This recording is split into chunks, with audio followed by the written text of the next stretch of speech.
Hello guys, good morning. Ayan, so good morning. Bago tayo mag-start ng ating topic sa araw na ito, hayaan nyo na umawit po muna tayo. Okay?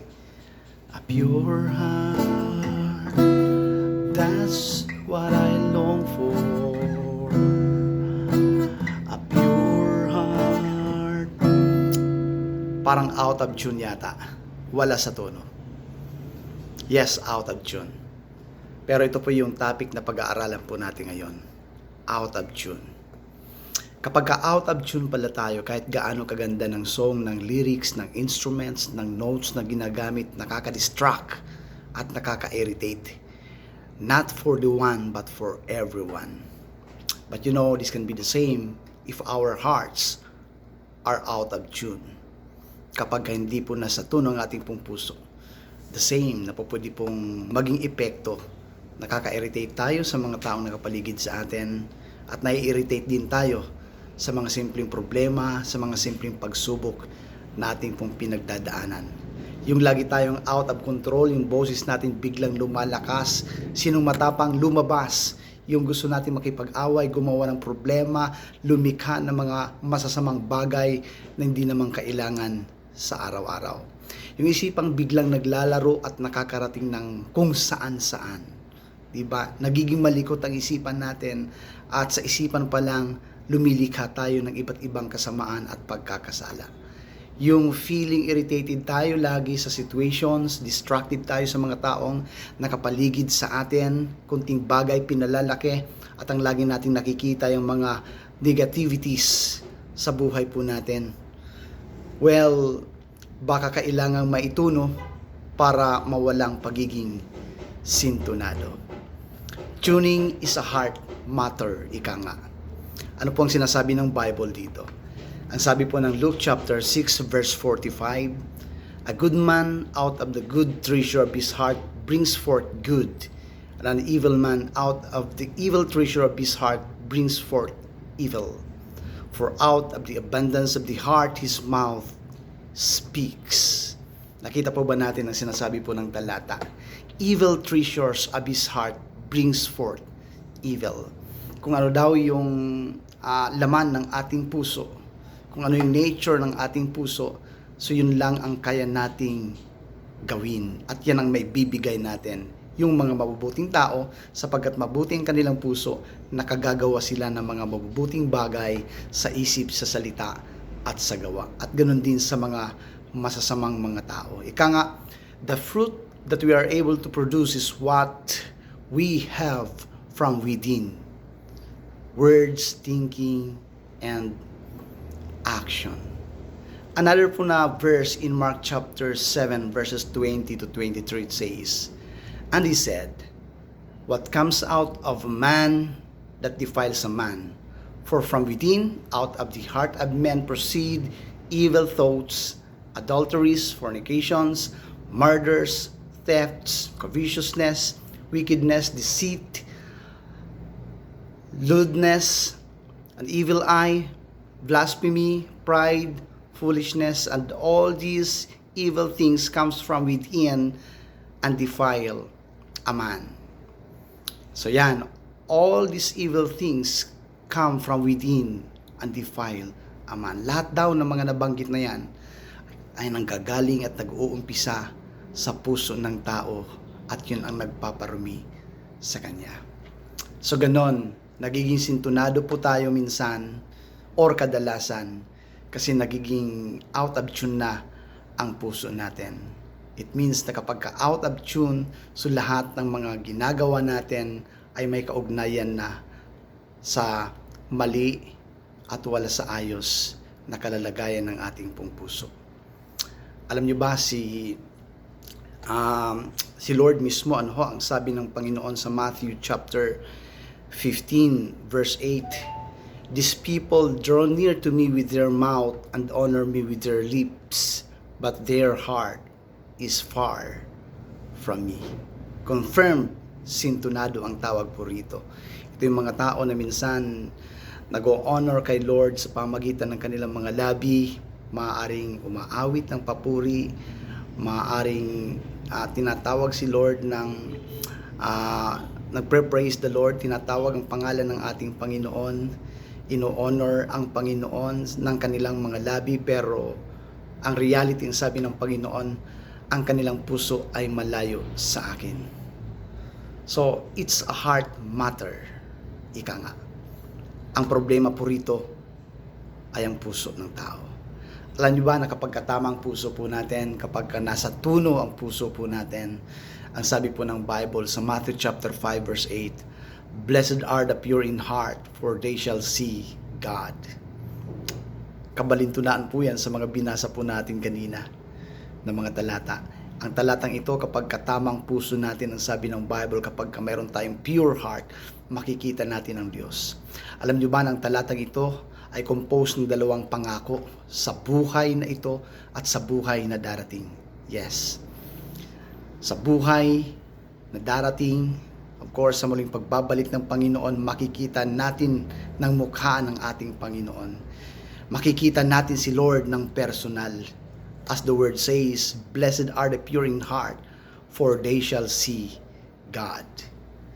Pero yung pangalawang portion po rito, makikita ng puso mo ang Diyos at magiging ang kanyang layunin sa buhay mo ngayon. Sa buhay natin ngayon.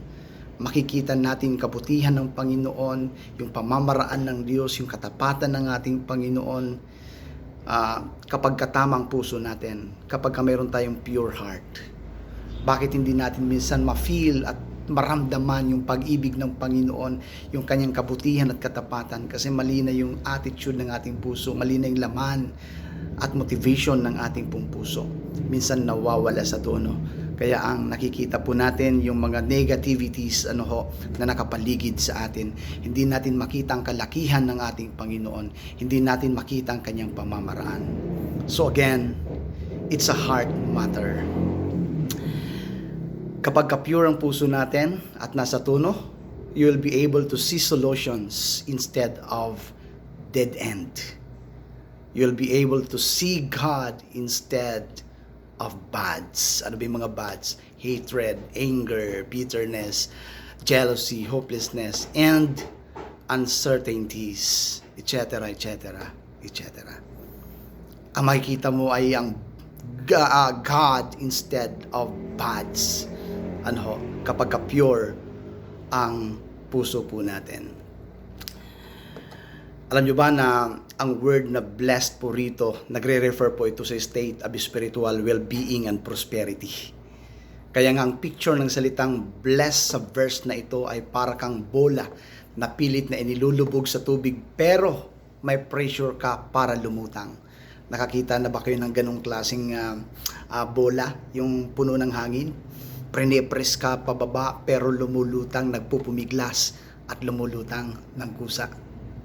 Ganun po ang situation, kalalagayan ng taong pinagpala ng Diyos. Kahit maraming mga pressure sa buhay, kahit pilit kang ipinabagsak, ibinababa ng mga taong nakapaligid sa iyo, ng mga situation sa buhay po natin, hindi kanila kayang ibagsak. Bakit? Ikaw ay pinagpala ng Panginoon.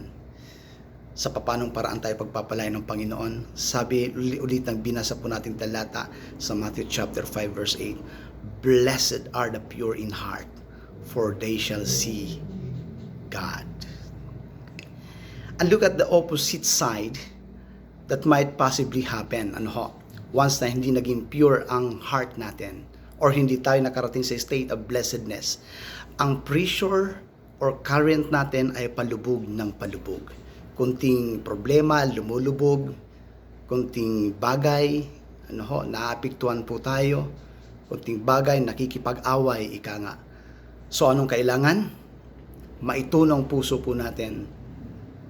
Ma-tune ang heart po natin. Pero paano? How?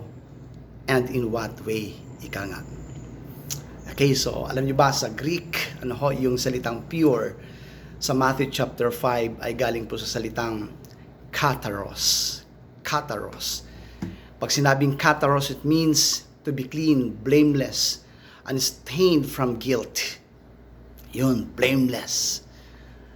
And this is only possible through Jesus Christ as He cleans us and make us blameless through His sacrifice and death.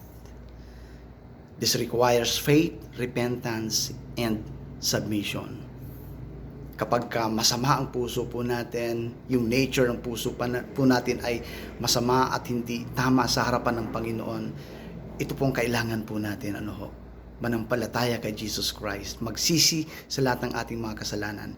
Ang sabi ng Ezekiel chapter 36 verse 26, I will give you a new heart and put a new spirit within you.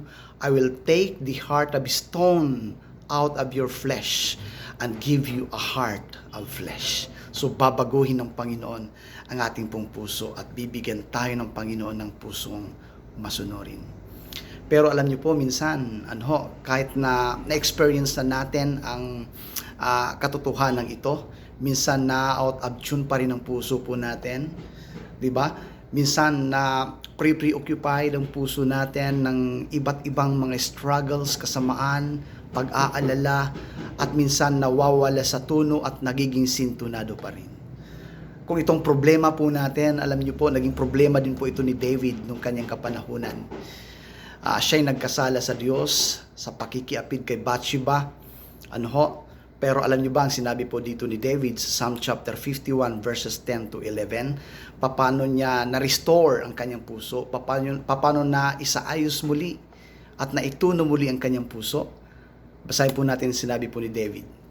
Psalm chapter 51 verses 10 to 12. Ang sabi po rito, Create in me a clean heart, O God, and renew right spirit within me. Cast me not away from your presence, and take not your Holy Spirit from me. Restore to me the joy of your salvation, and uphold me with a willing spirit.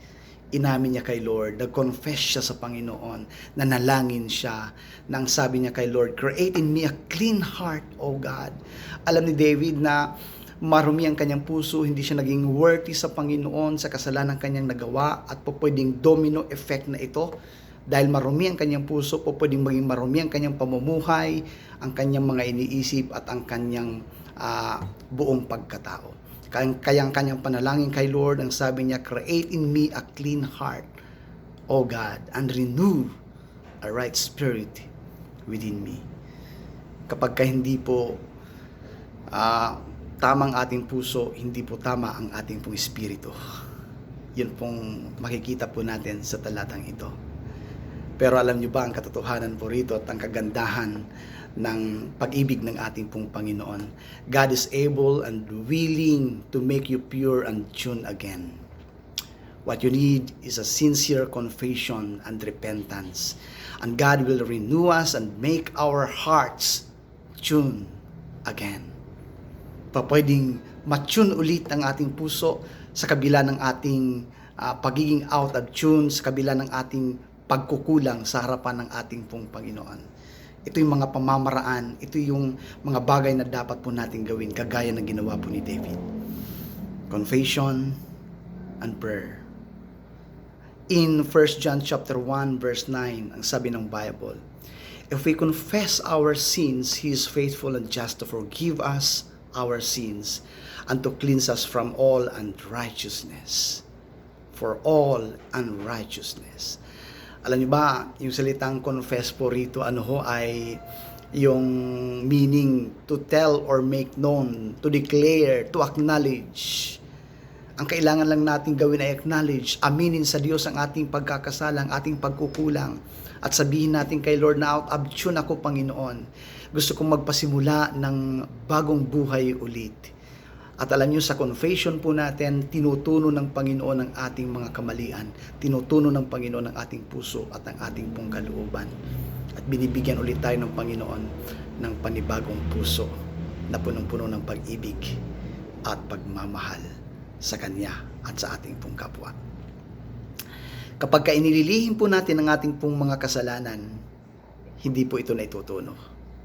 Ang kailangan gawin ay aminin or i-confess natin sa Panginoon. In fact, ang sabi po ng nasa taas na talata ng 1 John chapter 1, yung verse 8, kung sinasabi nating wala tayong kasalanan, nagkakasala tayo at ginagawa nating sinungaling ang Panginoon. Okay? Ang mahalaga po rito, kahit sa gitna ng ating mga pagkukulang at pagkakasala, kahit minsan na-out of tune po tayo, ang mahalaga ay ang ating pag-amin at pagko-confess sa Panginoon sa lahat ng ating mga pagkakasala. Okay, in this way, God is tuning us. The way na nagko-confess tayo, the way na tune tayo ng Panginoon hanggang sa maituno muli ang ating pong buhay. Another na verse kung paano po tayo maitutuno ng ating Panginoon. John chapter 15 verse 3, ang sabi po ng talata, "You are already clean because of the word which I have spoken to you." Okay? Yung word of God ang nagtutuno sa atin, ang naglilinis sa atin. Okay, we should meditate the word day and night.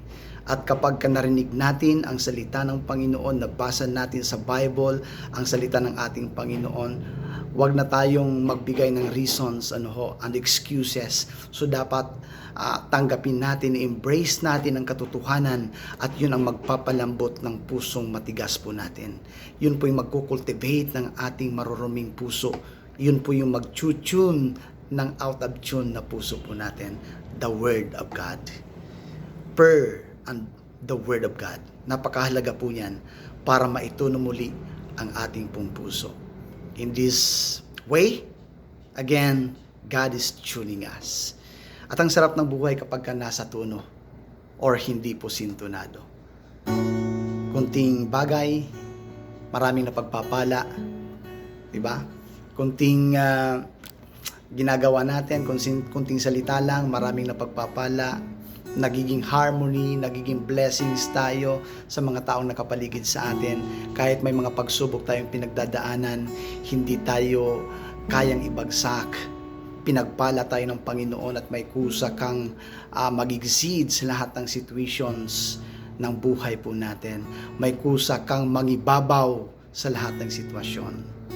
So mga kapatid, kumusta naman ang tuno ng ating pong puso? Hayaan natin ang Panginoon ang siyang magtuno kung out of tune po na tayo sa situation ng ating pong buhay at sa situation ng ating pong puso. Maraming salamat. Pagpalain po tayo ng Diyos sa araw na ito.